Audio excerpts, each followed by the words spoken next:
Before we settle into tonight's slow drift through time, tap that subscribe button and the sleepy little bell, so these quietly curious journeys keep finding their way to your bedside.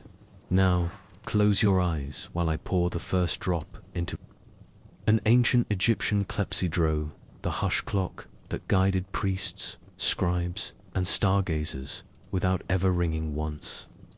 Long before alarm clocks clicked on bedside tables, long before radios blared morning news or glowing phone screens called groggy thumbs to swipe, the ancient Egyptians woke to subtler cues: a rising Nile mist, a rooster crow somewhere beyond, the mud brick courtyard, the hush-changing hush of night guards trading shifts beneath the stars of Sopdet Sirius.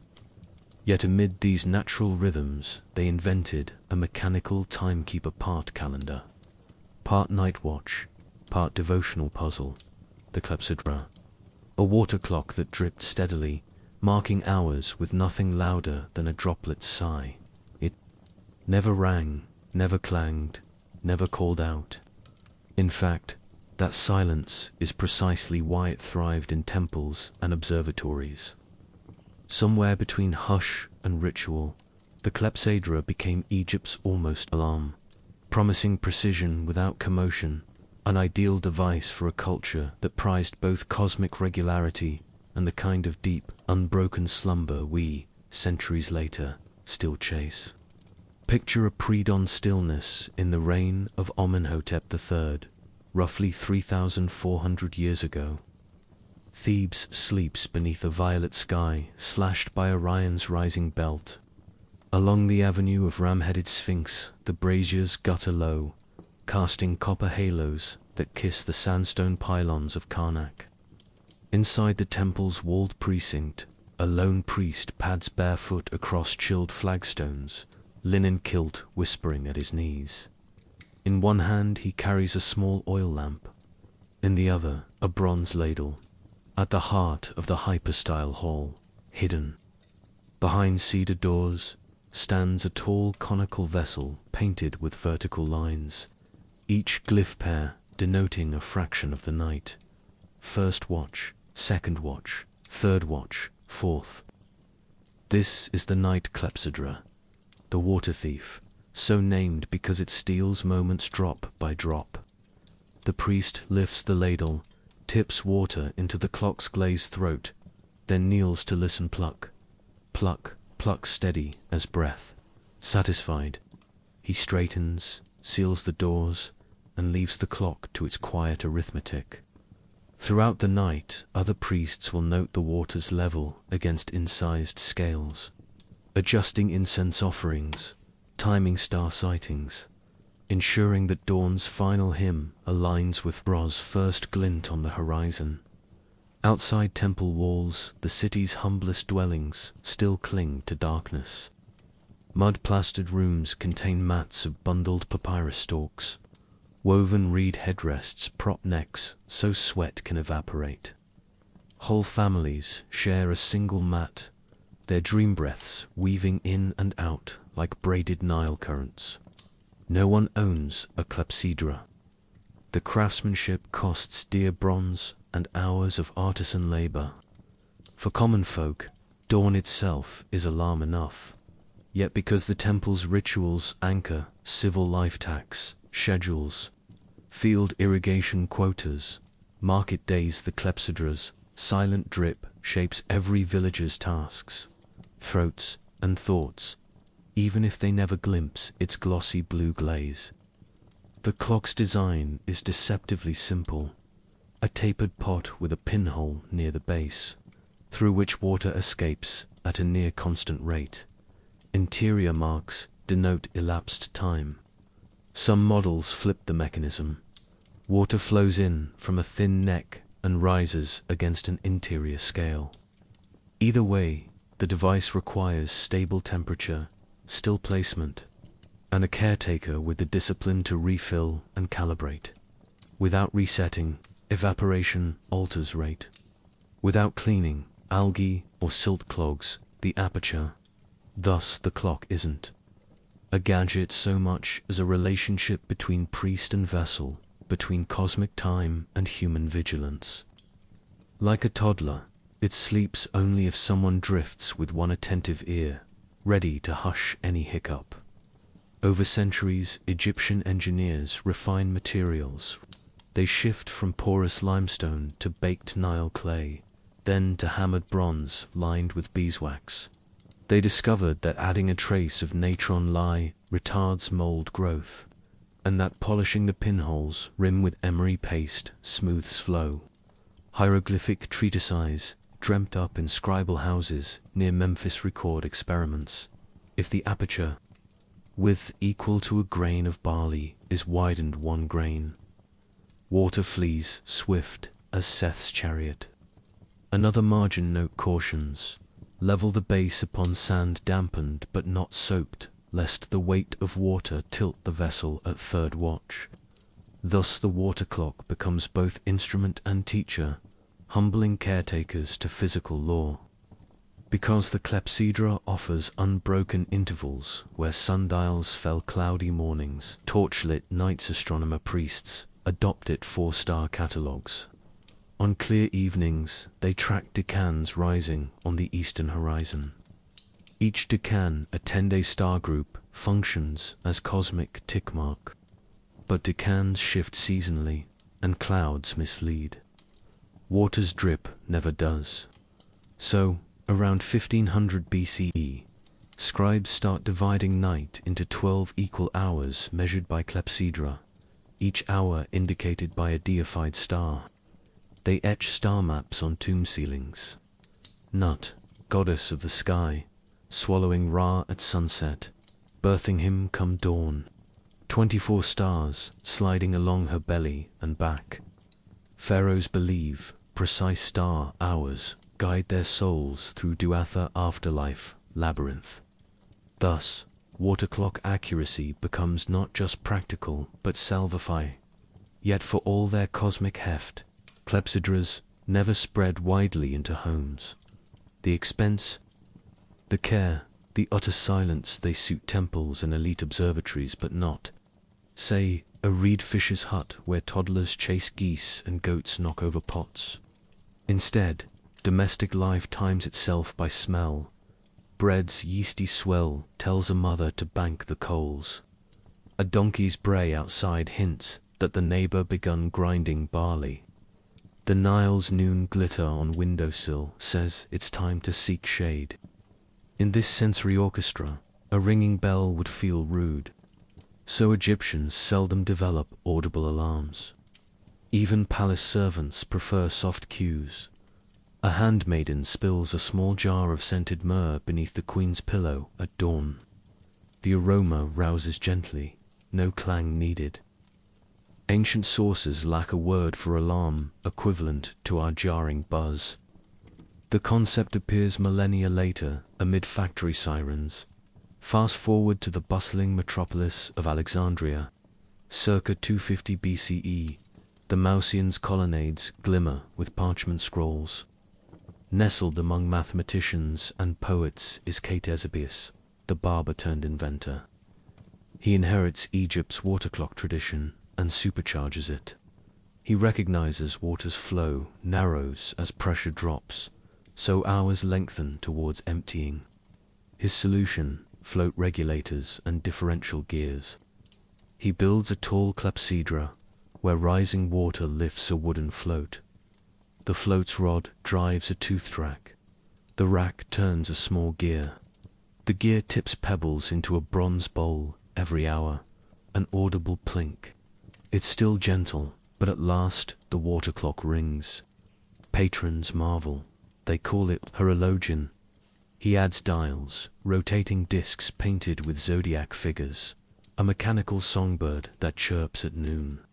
Scholars crowd the workshop, scribbling diagrams, while the rest of Alexandria largely ignores it time enough in market gossip and sunset glow. Ctesibius spawns the Hellenistic age of automata. Later, Hero of Alexandria describes fountains where jets trigger whistles. Yet everyday Egyptians remain tethered to agrarian rhythms. They adopt Ctesibius gears in temple clocks, but not for wake-up calls. Imagine a Theban architect in 30 BCE, overseeing masonry while Cleopatra allies with Rome. He sleeps on a roof to catch cool desert breeze. A scribe taps his shoulder at Sibyl dawn, muttering, "The watermark says 3rd hour." Builder stretches, grateful clock kept vigil so he could rest deeply. Unbroken sleep matters because days scorch. Nile humidity climbs, and papyrus thickets simmer. Workers toiling on pylons will falter if they carry fatigue forward. Egyptian physicians who categorize illness as imbalances of blood, phlegm, and wayhidu, pain prescribe coriander wine for poor sleepers. They crush mint into honey cakes.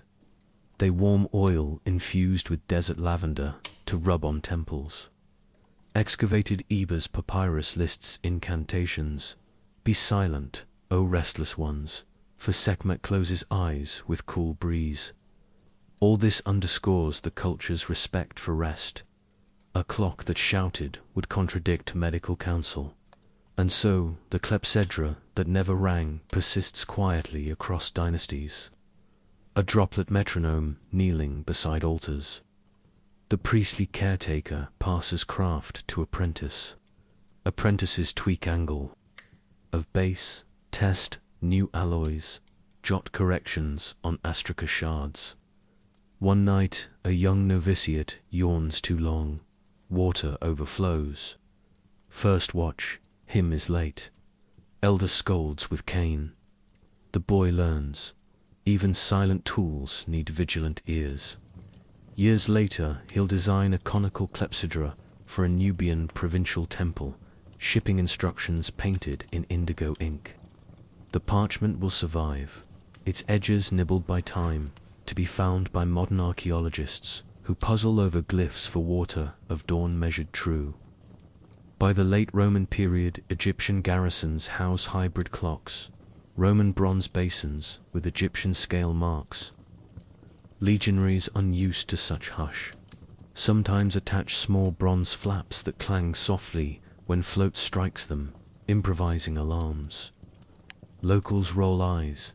Barbarians need noise to wake. Yet Roman merchants adopt idea, shipping clangy to seaside villas in Antioch, where Mediterranean ex-centurions yearn for military punctuality. Still, inside Isis temples, silence reigns. We must pause at one more nocturnal scene. Pharaoh Ramses II under linen canopy. Circa 1240 BCE musicians have finished lullaby. Perfumed lamps, gutter. Servants fan Queen Nefertari's cheeks. In adjacent chamber, a water clock stands on ebony. Stand. Its trickle counts night hours for palace astrologer who will wake royal couple at hour of the actor. Optimal time for safe travel next day. The astrologer sits cross-legged, stylus poised, eyelids heavy yet trusting the faint drip behind him to pace stars. He does not hope for clangor. He hopes for precision so soft it leaves dreams intact until the destined moment. That ethos timing without traumas, Egypt's gift to sleep architecture. Alarm clocks that whisper, not shout.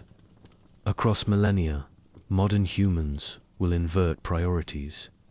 We worship productivity, so we choose devices that wrench consciousness.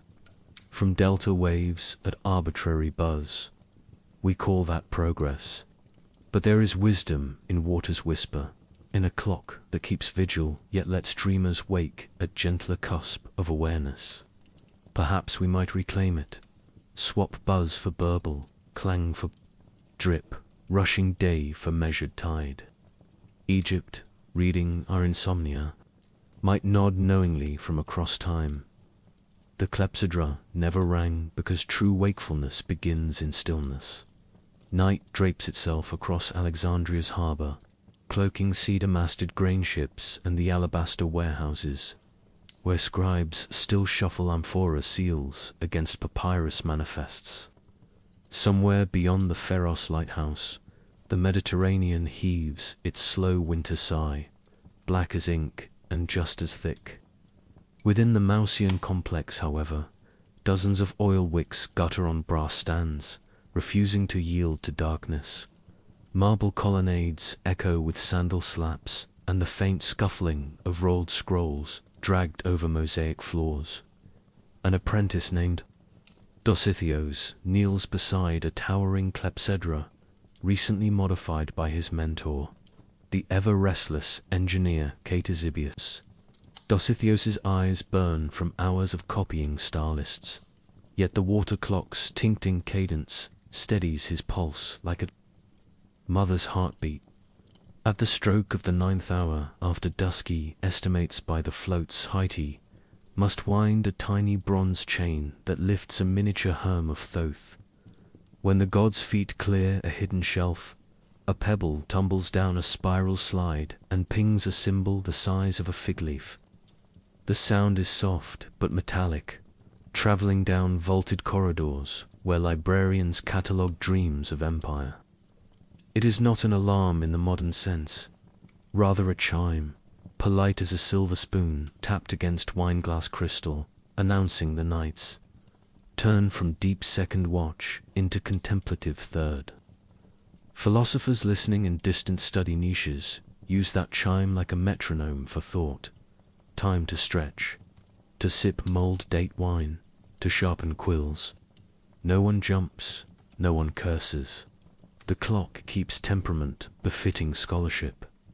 Ctesibius's workshop smells of oxide bellows, olive oil, and warm bronze filings. He fusses with ratios, wants the float to rise exactly a finger breadth per hour, no matter the temperature. Water thickens in cold. He experiments by dissolving powdered natron and honey. Discovering the mixture slows summer flow to match winter's viscosity. The resulting syrup leaves a sticky residue, so he coats vessel walls with thin beeswax. Every tweak spawns another curse of precision. His friends jest that he chases time through a labyrinth he himself is carving. Yet the Ptolemaic court courts him. Merchants crave clocks that ring midday to signal tariff changes on cloth. Priests seek instruments to time prayer, hymns to heliacal risings. Disgruntled sailors ask for night bells to stagger or shifts. Ctesibius. Sketches, gears, floats, siphons, bronze fish whose mouths open on the hour to spit water into tiny basins. He invents feedback regulators before the term exists. As the float ascends, it tugs a cord that narrows the inlet. Flattening flow, Ratan, elementary governor. Still, the broader Egyptian populace notices clocks mainly through their effect on ritual. A priesthood that once relied on memory now consults charts derived from Clepsydra cycles. Street vendors adapt. One hawker claims his date cakes are baked at third-hour heat, conferring prestige. Another brandishes herbs cut precisely, between drop 50 and drop 60, insisting potency peaks at that interval. Time becomes marketing. But what time means shifts. Water hours lengthen and shorten across seasons, because they still divide daylight into 12 parts. Artisans debate fairness. A mason paid by water-hour carpenters in July works shorter spans than in January. Guild. Councils haggle. Some propose fixed-length hours, imported from Babylonian astronomers.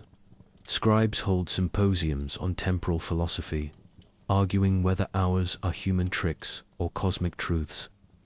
All the while, Clepsydras drip in their dark niches, indifferent to ideology. Roman legions march into Alexandria in 30 BCE under Octavian's banner. With them comes a brusquer relationship to time.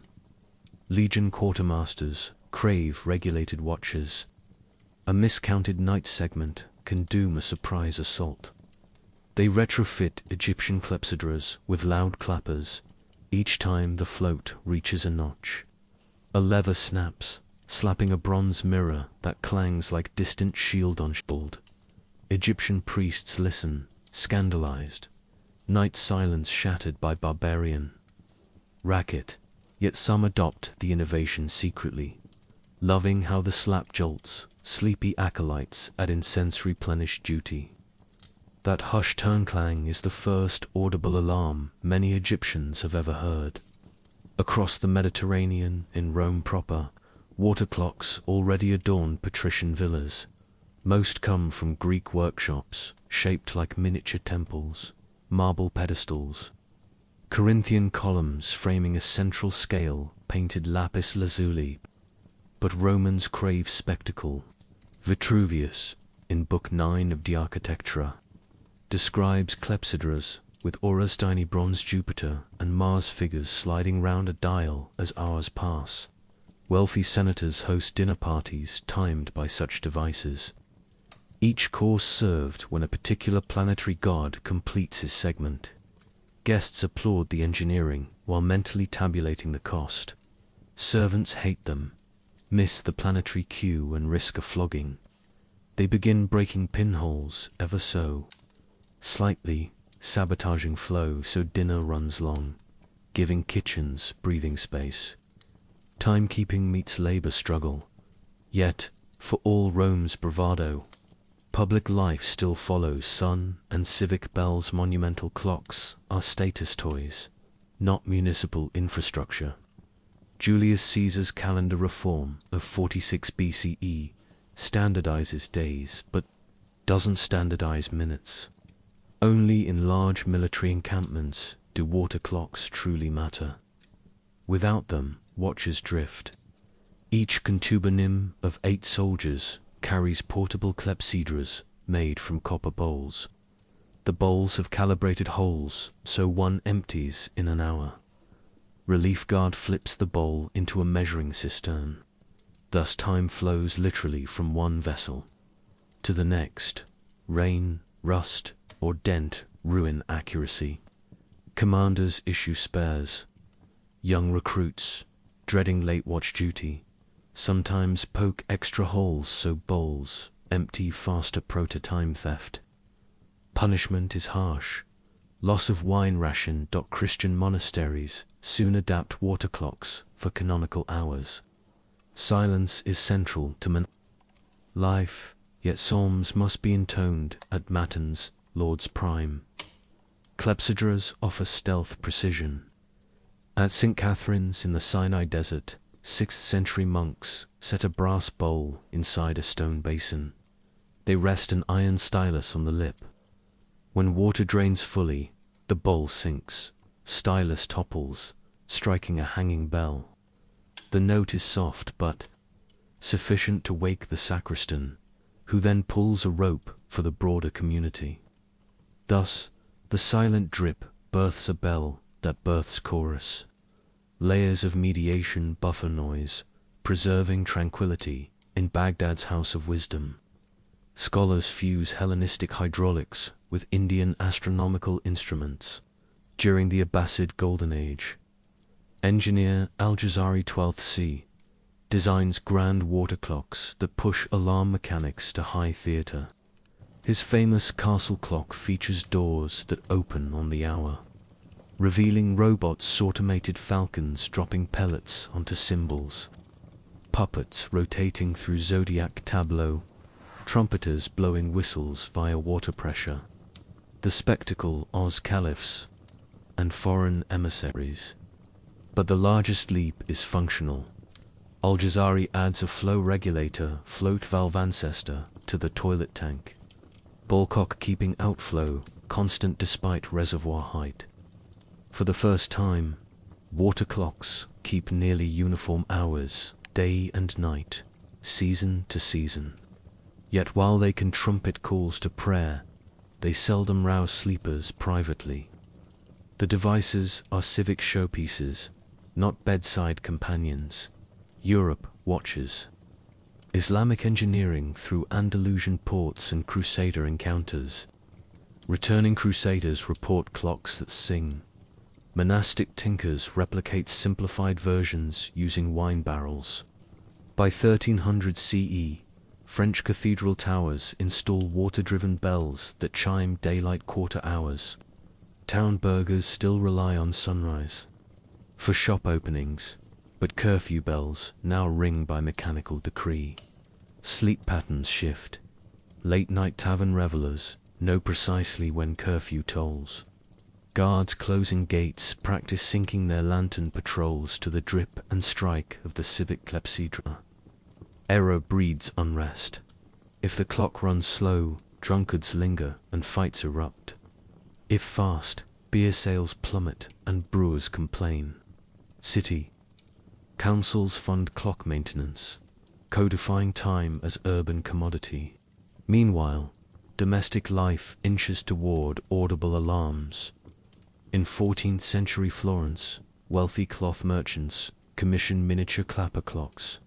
Craftsman Antonio de Conti bores a snail cam wheel so that after a preset interval, tensioned brass tongues snap against a tiny bell. The contraption sits on a side table. A servant lifts the float, calibrates water depth, sets parchment pointer for dawn. When the bell rings, it wakes the household without disturbing neighbors. Surviving account books list such clocks of the bowl at prices equal to a donkey costly, but attainable by 1400 CE. Notaries record burglary cases of stolen bedside Clepsydras, indicating their status symbols, but their delicacy frustrates owners. If made tip stand, water spills. If candle soot clogs holes, day begins late.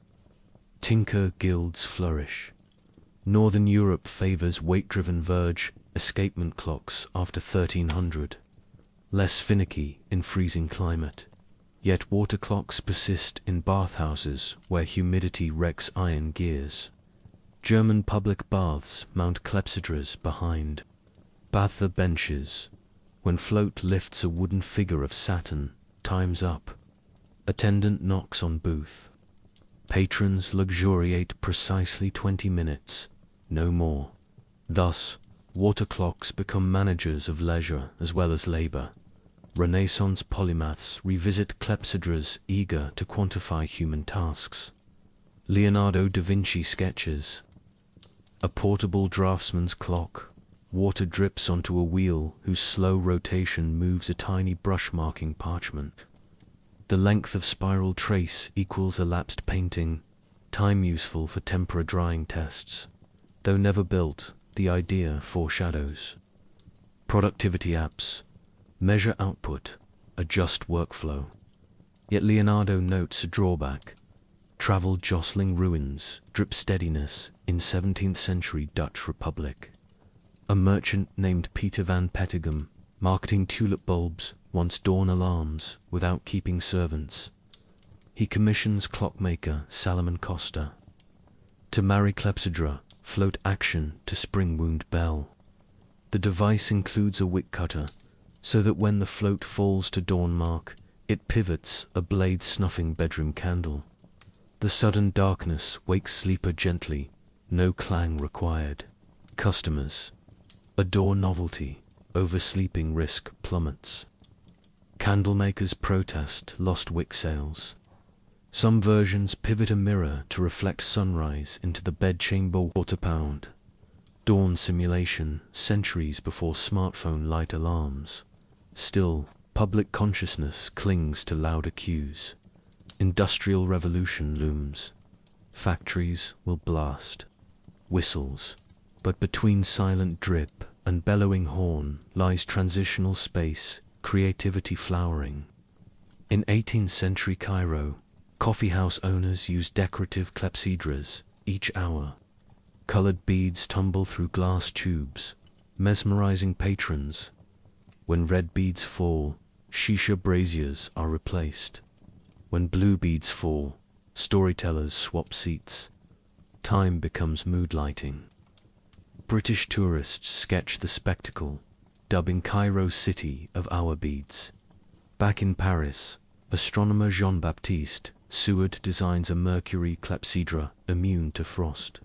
He presents it to the Academia des Sciences, claiming it loses less than 2 seconds weekly.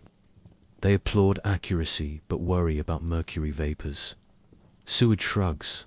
Precision demands sacrifice. Steam engine pioneers later borrow his float regulator concept to throttle boilers, proving water clock principles scale beyond horology.y. Then did the clepsydra fade. Partly material limits. Glass manufacture improves, allowing pendulum escapements enclosed against dust. Steel springs replace water weight. Friction becomes predictable. Water remains, messy evaporates, freezes, breeds algae. Yet an undercurrent of culture persists. People miss the hush. 19th century transcendentalists tout hydrohorologes in garden grottos. Henry David Thoreau writes of watching watermarks rise in snowmelt buckets to guess mid-morning. Even today, digital meditation apps mimic drip sounds to lull users. Modern alarm clock, born of steel mainsprings and cheap iron bells, begins as industrial tyrant. Manchester mill owners set clanging clogs at 4 a.m. Workers curse, smash dials, arrive groggy. Social reformers publish pamphlets on sleep starvation. Strike leaders march under banners, reading hours, not bells. They unwittingly echo Egyptian. Reverence for gentle rhythms. In 1904, a Cairo watchmaker named Fahmy Oud introduces an oriental silent alarm. A wrist-worn clepsydra replica filled with glycerin. At set time, glycerin weight tips a lever pressing a stud into wearer's wrist pressure. Not sound wakes the sleeper. The gadget barely sells. Mass-produced TikTok watches dominate. Yet among Sufi mystics, Oud's design finds niche. Disciples wake before dawn, prayers without disturbing neighbors. Tradition loops back, quiet precision in service of ritual. Modern horologists occasionally recreate clepsydras for museums. Resin vessels, lead backlights, ultrasonic mist subbing for water droplets. Children push buttons, watch dies swirl. Parents photograph, few grasp lineage. Every smartphone timer descends from that first trickle into conical pot dot. Imagine an alternate timeline where silent water clocks ruled. Cities would swell to murmur of fountains instead of sirens. Bedrooms would wake to gentle scent triggers. Insomnia apps might measure drip cadence rather than heartbeat. Perhaps society would value gradual rousing, midday siestas timed by shaded. Clepsydra's twilight work bursts fueled by star charts. Time would still command.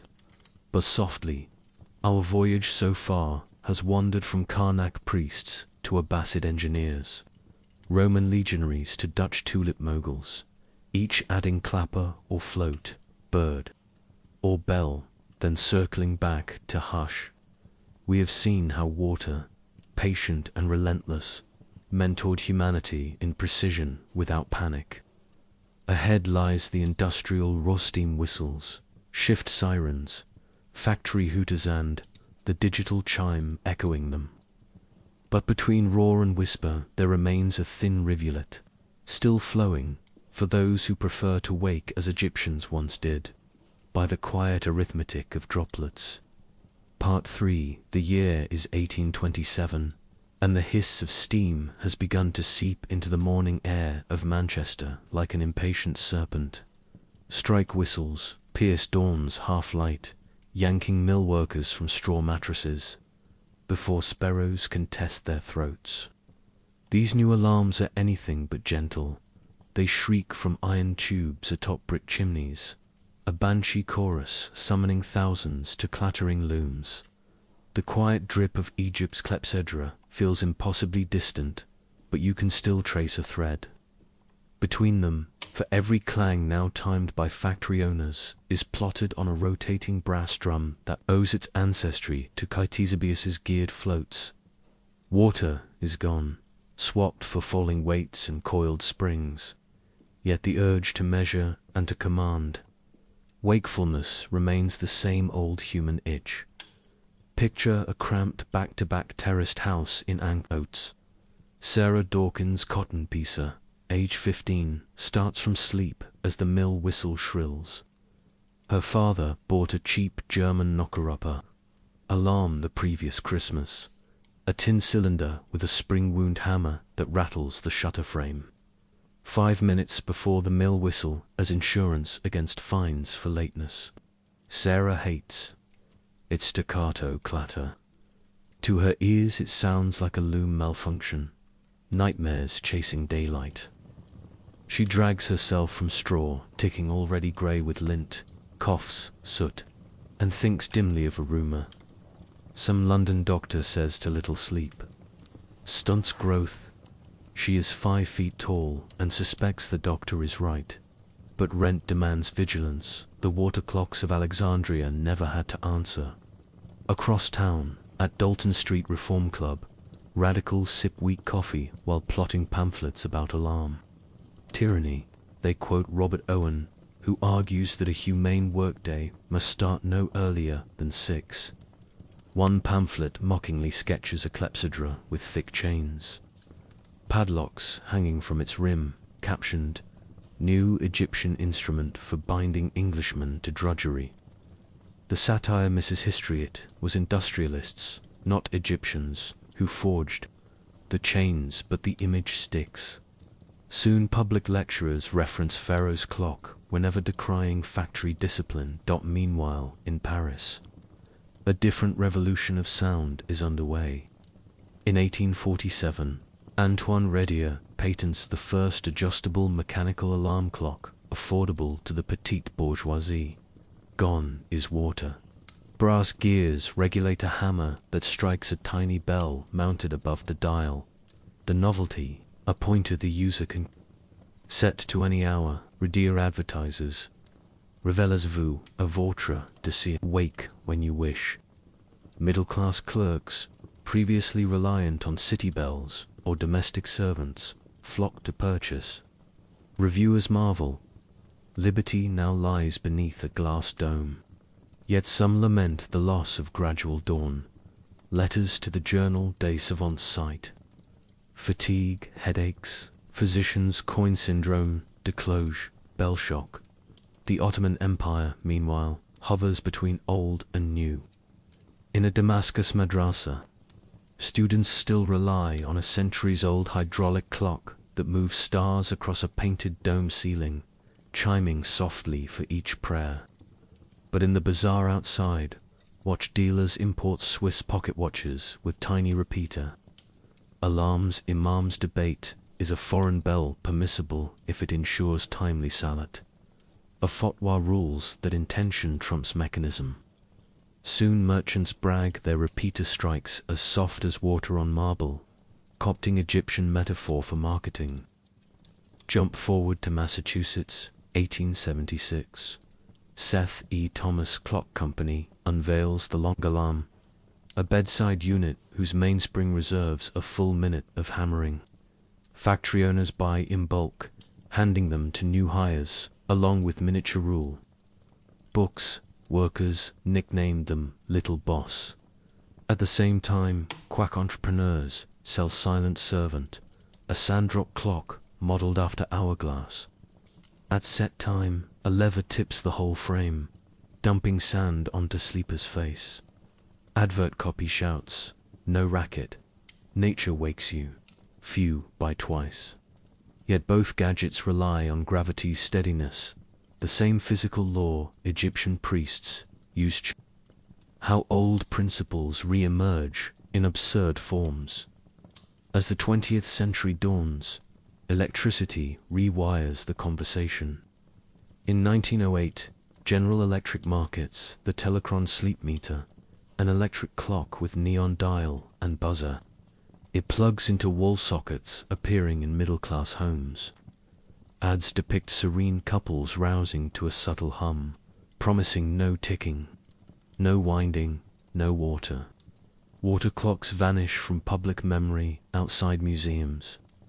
Yet at Harvard, physiologist Nathaniel Kleitman rigs an old Egyptian-style drip clock to study circadian rhythms in darkened caves. He needs a time source, silent, tickless non-luminous. Clepsydra resurfaces as science tool. World War II introduces the loudest alarms, yet serried sirens. Londoners associate shriek with mortal peril, but ironically the siren standardizes mass waking after war. Factories keep smaller versions for shift changes. Designers counter with gentler personal devices. In 1949, the dawnlight clock paints sunrise on bedroom walls via timed bulb, echoing medieval mirror that sunlight priests once used. Marketing copy claims lineage to ancient water clocks. Silent ethos. Thus, history loops again. Soft, rousing returns as luxury. In 1967, Seiko releases the first quartz alarm wristwatch. Accuracy soars. Drift falls below 5 seconds. Month, water, weights, pendulums all rendered quaint. Yet sleep researchers note paradox. The more precise the alarm, the more it fragments REM cycles because users trust it utterly, pushing bedtime later. A Stanford study, 1972, correlates quartz adoption with rise in self-reported morning fatigue among office workers. Corporations respond by installing coffee urns on every floor. The drip persists now coffee, not water, come the smartphone era. Billions wake to preset melodies. App developers add gentle fade-in, replicating Clepsydra, hush, by digital means. Others resurrect drip sounds, rainfall, burbling brooks ghosts of Egyptian droplets coded into ones and zeros. Some apps even simulate a clepsydra visually, blue pixels descending cup to cup, culminating in a vibro-tactile tap on wrist-worn fitness, band silent, personal, gentle. At last, after 34 centuries, the clock that never rang is reborn in silicon. Yet, along the Nile near Luxor, a modern farmer still rises to cicada chorus and rooster crow. He owns a plastic alarm but seldom sets it. The river's glimmer on mud bricks suffices. In a nearby tourist shop, replica clepsydras stand dusty souvenirs, missing stoppers because few buyers understand purpose. But step inside the Karnak temple at night, and one reproduction clepsydra, installed for historical demonstration, still drips. A guard claims he sometimes times his break with it, finds the drip more soothing than his phone buzz. The temple, stone still yet timer tethered, smiles its knowing lintel grin. Old inventions never die, they only wait for ears attuned to hush. The quietest place in the modern world is not a monastery, a desert, or a cave. It is a soundproof sleep laboratory in suburban Chicago, where thick concrete walls, air-suspended floors, and rubber door gaskets muffle the heartbeat throb of distant traffic until even a mouse might struggle to locate its own footfalls. Here, in 1953, a lanky graduate student named Eugene Asarinsky leans toward a glass observation window, clipboard in hand. On the far side, a volunteer lies on a hospital cot, scalp webbed with electrodes that snake into humming oscillographs. Behind Asarinsky, a large quartz clock ticks, but that mechanical heartbeat is incidental. The data he seeks pulses silently in a row of inked squiggles, each rise and trough recording electrical bursts within the sleeper's brain. He is capturing evidence that the mind runs nightly sprints called rapid eye movement, cycles of internal motion oblivious to external stillness. Later, his advisor, Nathaniel Kleitman, will dub the phenomenon REM, rewriting everything we thought we knew about why we sleep and how we wake. Why recount this moment in a story about alarm clocks? Because REM is the fragile cathedral the alarm must breach every dawn, and the nature of that breach shattering or subtle casts long shadows across consciousness, mood, even national productivity charts. If Egyptian Clepsydras taught priests to time rites without violence, industrial bells taught whole populations to abandon REM with abrupt, jarring amputations. REM cycles repeat roughly every 90 minutes, intensifying toward morning. They coincide with vivid dreams, memory, consolidation, emotional regulation. Cut one short and neurochemistry staggers into day half assembled, like a pyramid lacking its capstone.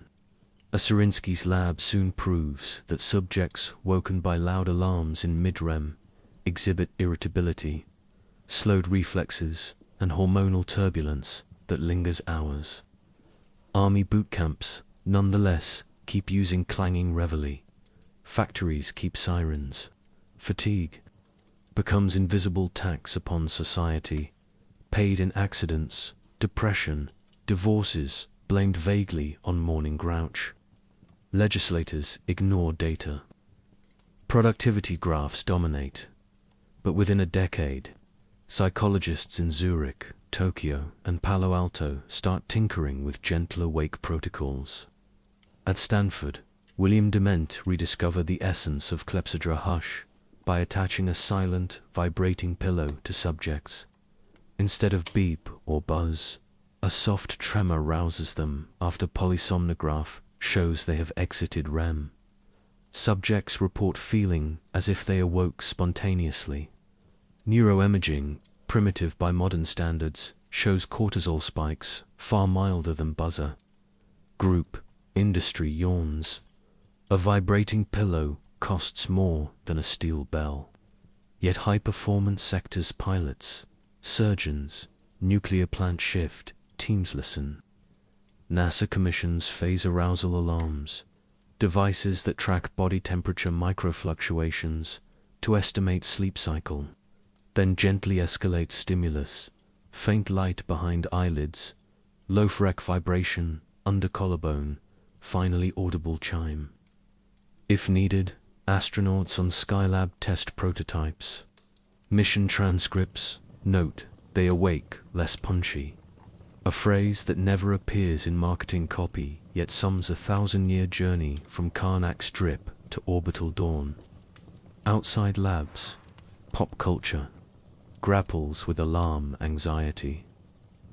In 1962, Charles Schulz draws Snoopy smashing alarm with one per comic shorthand for universal resentment. Music charts fill with songs complaining of dingling mornings. Alarm clocks become movie props, symbolizing drudgery. In Brazil, Jonathan Pryce's protagonist awakens to a metallic shriek that yanks him from pastel dreamscape into bureaucratic nightmare. Meanwhile, a countercurrent brews. On his transcendental meditation retreats, the Beatles' George Harrison travels with a level-less Clepsydra purchased in Kashmir. He claims its burble is like time breathing. Fans search curio shops. Water clock hobbyists sprout forums, discuss aperture diameters and antifungal additives. The device remains novelty, but its philosophy germinates. Maybe we can time our lives without assaulting our nervous systems. Science edges closer to mainstream. When 1970s chronobiologists tie heart attacked, incidents too early, morning catecholamine surges exacerbated by sudden alarm arousal. A British medical journal study of 10,000 civil servants finds those woken by loud rings have 30% higher risk of hypertension than those woken by household sounds or dawn light. Health insurers notice. By the 1980s, German company M-Time markets Lichtwecker, a cube lamp that brightens from crimson ember to yellow sun over 30 minutes. Its marketing cites Pharaoh's dawn mirroring.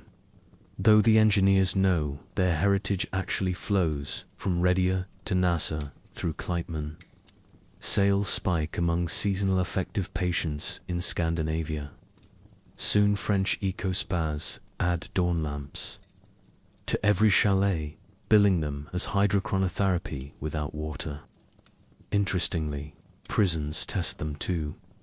Warden reports fewer fights after light lift wake-ups, parallel to these gentle technologies. Material science pursues a mechanical echo of Clepsydra persistence.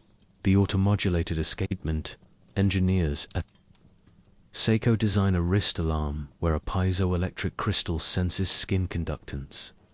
If wearer is in light sleep, lower conductance within chosen 30-minute window, watch vibrates. Otherwise, it waits until window end. Consumer testers rave. Tech reviewers dub it smart droplet. Market share remains niche. Big, loud smartphone. Alarms dominate. Yet the ideas seeds wearables. Fitbit, Apple Watch, Aura Ring all integrate smart alarm by 2018. Claiming cycleware wake yields greater readiness score. Data from millions show modest gains, validating Egyptian wisdom. At scale, nevertheless, global society still pulses to jarring mass cues, school bells, shift sirens, morning radio stingers. Anthropologists term this chronoclash, the friction between biological dusk, dawn drift, and industrial standardization. They calculate that if every worker lost even 5 minutes of REM due to abrupt alarms, America forfeits 1.2 million productive work hours daily. Economists publish white papers. A San Francisco startup founds Droplet, a subscription platform sending push notifications timed to users' wearable signals, instructing thermostats, blinds, and coffee machines to create personalized, quiet crescendos. Investors smell billions. Some critics decry techno-dependency. Must we algorithmize daybreak? Yet they too buy smart bands. Amid high-tech glimmer, a fringe movement returns to literal water. In Kyoto, artisans craft mouth-blown glass clepsydras shaped like crescent moons. They sell to Zen monasteries, where novice monks learn to sit through the drip, measuring meditation sessions by water's hush, tourists by miniatures. Instagram fills with slow emotion, videos of droplets silhouetted by shoji light. Hashtags hashtag slow time, hashtag liquid clock, trending ironically fast. Western minimalists adopt water alarms, a jar with floating cork that bumps wind chime when level rises. The device fails to travel well. Airline security confiscates, suspicious of unknown liquid. Still, idea persists in YouTube DIY tutorials. Build a bedside gong clock from thrift store bamboo and pump tubing. Views tally millions during pandemic. Lockdowns digital detoxes, building analog lull. The psychological conversation evolves. Sleep therapists note that anticipation of alarm can erode slumber, pre-wake anxiety. Patients wake repeatedly in the hour before bell. Cognitive behavioral protocols teach them to trust gentle alarms. Water sound or dawn lamp groups show fewer anxiety arousals. Insurance covers devices under wellness schemes. Meanwhile, neuroscientists discover the ascending arousal network primes cortex moments before habitual wake time, even absent alarm. Predictable schedules lessen need for artificial cues. Thus, the oldest alarm might simply be consistency. Concept Egyptians practiced as priests, timed dawn rites within minutes, yearly. Cultural narratives shift. Once, oversleep symbolized sloth. Now, chronic fatigue is badge of hustle. CEOs brag 4-hour nights. They worship phone alarms. Yet microtrends rebel. Sleepfluencers on TikTok tout 10-hour nights, brown noise alarms, sunrise simulation bulbs, plus Clepsydras. Teenage audiences replicate. The pendulum swings. A final twist comes from space again. On the ISS crew experience 16 sunrises daily. Circadian confusion is survival concern. NASA tests hydrodroplet responder, a microgravity clepsydra, using controlled air bubbles that rise instead of water falling. When sensor logs, same bubble interval thrice, software pulses, seat strap, transducers, silent tap. Astronaut diaries praise subtlety. One writes, "I wake feeling conversation, not intrusion." Engineers propose Earth version, a bedside sphere, where bubbles ascend under soft light. Crowdfunding surpasses goal. Early adopters call it modern water clock. Egyptian museum curators smile. Heritage recirculated in orbit. Across these stories, the alarm metamorphosed from temple caretakers. Whisper to industrial roar to personalized murmur. Each stage left neurochemical footprints. Over centuries, we traded communal cosmic alignment for punctual commerce, then sought to reclaim rhythms with science. Finally, circling toward hybrid solutions, digital precision delivering analog kindness. The Clepsydras lesson endures. Precision need not be violent, and timekeeping can partner with sleep rather than conquer it. Dawn, in the year 2125, does not break. It phases in. A patient rose-gold blush seeps through electrochromic window panes that have already adjusted their opacity per household chronobiology. Inside an apartment overlooking the Nile's reclaimed delta, a sleeper named Aya Shafi stirs, because her pillow, sewn with a lattice of microsensors, has scented the fabric with barely perceptible neurally vapor, her personal gentle cue, chosen by an algorithm that mapped her cortisol nadir during last month's Sleeplab check-in. Across her ceiling, a projection of rippling river light fades up from black to sunrise in a 12-minute sequence paced by an internal clock no longer driven by gears or quartz or even software timers. Instead, it keys off Aya's own ultradian. Rhythms measured in real time by an epidermal patch the size of a mole. When the patch detects brainwave drift into the fragile shelf between REM and wake, it pings the house nerve net, whispering. Now.aya inhales once, deeply, as though tasting a memory, and her eyes open without alarm, without jolt. The home. AI logs phase-aligned wake, quality 0.97, and resets its model. Had her cycle run late if a midnight message from a friend in the Valles Marineris colony had nudged her REM later, AI would have delayed window tint, stretched the light sequence, postponed.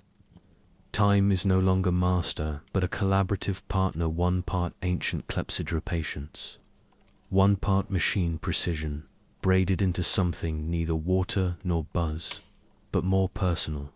From clocks to chronomy civilizations, march from Egyptian water clocks to biosynced dawn pods, charts a pendulum swing. Silence gives clang, gives hush dash with dash science. Early 21st century sleep science cracked open that trajectory by proving that our bodies run not on 24-hour chronometers, but on polyphonic chronomsa harmony of oscillators. SCN master clock, hepatic metabolism oscillators, gut microbiome tides, even the skin's own UV prep cycle. When alarms ignored that ensemble, they sheared the melody, producing arrhythmias that manifested as burnout, metabolic syndrome, mood disorders. Public health researchers published blunt statistics. Abrupt auditory alarms raised my risk by 18%. Shiftwork sirens doubled type 2 diabetes prevalence. Legislators balked too costly to overhaul time infrastructures. But tech startups smelled both ethics and profit. The first wave exploited wearables, offering smart alarms that guessed sleep phases from premotors. They helped, but mass-market sensors were noisy, so algorithms triggered during stage 2 as often as REM. Still, users felt improvement. A Yelp review read, "It wakes me like a cat paw instead of jackhammer." That customer sentiment validated a commercial truth. People would pay for a drip instead of a bang. Wave-diffused biometrics and environment. Smart mattresses tracked HRV thermoregulated zonally and communicated with HVAC and light bars. Dawn lamps evolved into full-room ambience. Wall-wash LEDs diffused skylight panels, projected birdsong frequencies shifting upward in sync with users' alpha spindle density. Clinics prescribing CPAP now issued entrainment packages, scent cartridges, vibrotactile anklets, and wearable osmotic caffeine patches that microdosed only after final REM to lift alertness without cortisol surge. Wave 3-hour present century extends beyond individual rooms. Whole cities integrate circadian urbanism. Cairo's new Delta borough, where Aya lives, staggers grid demand by micro-offsetting sunrise in towers via window translucency settings. Neighborhood schools start when local aggregate chronom dashboards show greater than 70% of children in alert phase. Buses glow inside with melanopic balanced LEDs, encouraging morning serotonin. Office towers coordinate meeting schedules to employees' chronotypes. Caffeine bars print optimal shot now on cups. The phrase alarm clock survives only in nostalgia playlists and dystopian HOLO. Dramas dot the water returns, yet amid every futuristic glimmer flows an undercurrent of water. Sleep labs found that white noise machines shaped like waterfalls improved slow wave retention better than digital pink noise. Consumers demanded authenticity. Designers responded with countertop nano aqueducts, thin rivulets cascade over variable geometry weirs. Drop, cadence adjusts to IG.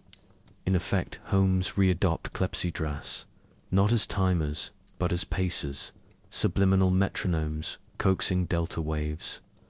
Aya owns a desk fountain that slows its drip after sunset, guided by her patch metrics. Visitors marvel at its hush, unaware they are hearing the ghost of Karnak. More literal water clocks may come back as art tech hybrids.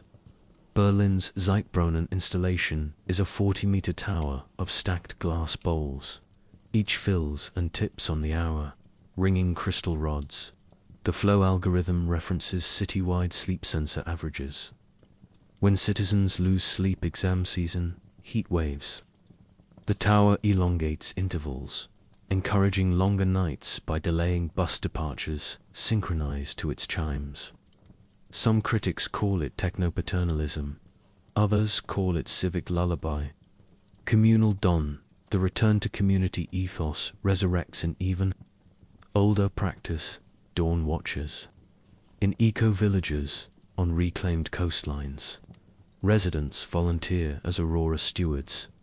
Each week they greet sunrise from watchtowers, not to ring bells but to archive sky-colored data for climate logs. Their silent vigil is streamed. Households who prefer external cue cast it on bedroom walls, letting subtle human presence, not algorithm, coax eyelids open. It's Karnak priesthood reborn, minus theology. Plus, climate science. Pharmaceutical edges science cannot resist chemical tweaks. Neuropeptide. Why lozenges timed to final REM shorten sleep inertia, marketed as wake smooth. Critics worry about dependence. Advocates point out widespread caffeine addiction already.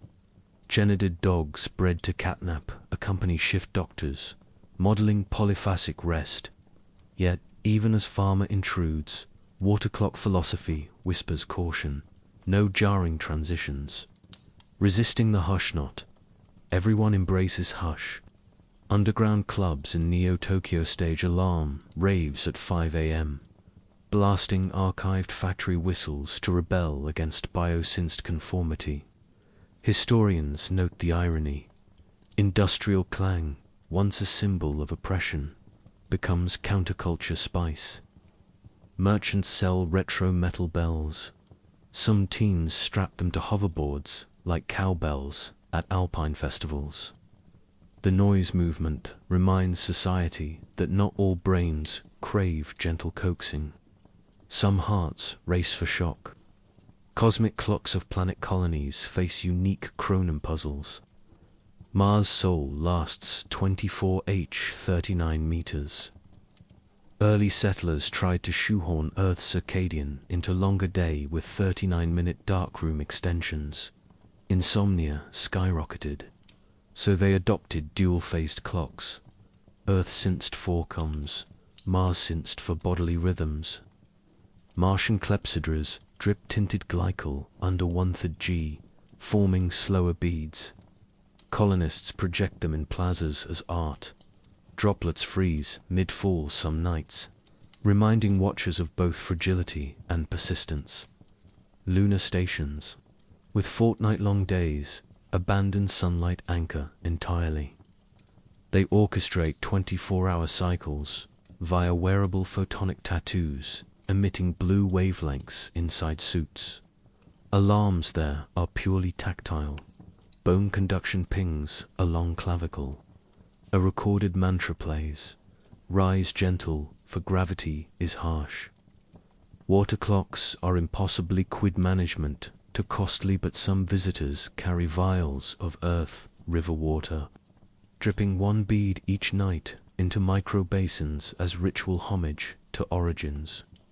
Philosophical closure, what then have 34 centuries of wake tech taught? 3 principles echo like drops in a chamber. 1. Continuity matters. Timekeeping should join the river of biological rhythms, not dam it. Egyptian priests intuited this by embracing steady flow. Modern AI confirms by aligning cues to REM exit point 2. Silence teaches. The absence of noise carried information. Every drop told priests when to act. In today's hyper-notified culture, designing for silence or near silence restores agency. The best alarms of 2125 barely distinguish themselves from the ambient hum of being alive. 3. Time is communal, from Karnak choirs to factory whistles, to city-wide Zeitbrunnen. When we synchronize, we share purpose. The question is whether synchrony bruises or cradles the individual. Future chronotechnics must negotiate that tension, gentle to each body, harmonious to collective. As Aya steps onto her balcony, river haze curling like incense around Solar. Stills below, she nods to her neighbor who stirs at nearly the same moment, not because a bell told them, but because their homes, their patches, their cities light choreography, and yes, the deeper hum of ancient hydrology have braided them into dawn's fabric. Somewhere behind them, a desktop fountain resets its valve. A fresh cycle begins. Droplet meets air, surface, hush. The alarm that never rang continues its quiet reign, and humanity, at last, mostly listens. The vessel is empty, the script complete. May every drip meet its echo, and every waking find its gentle light.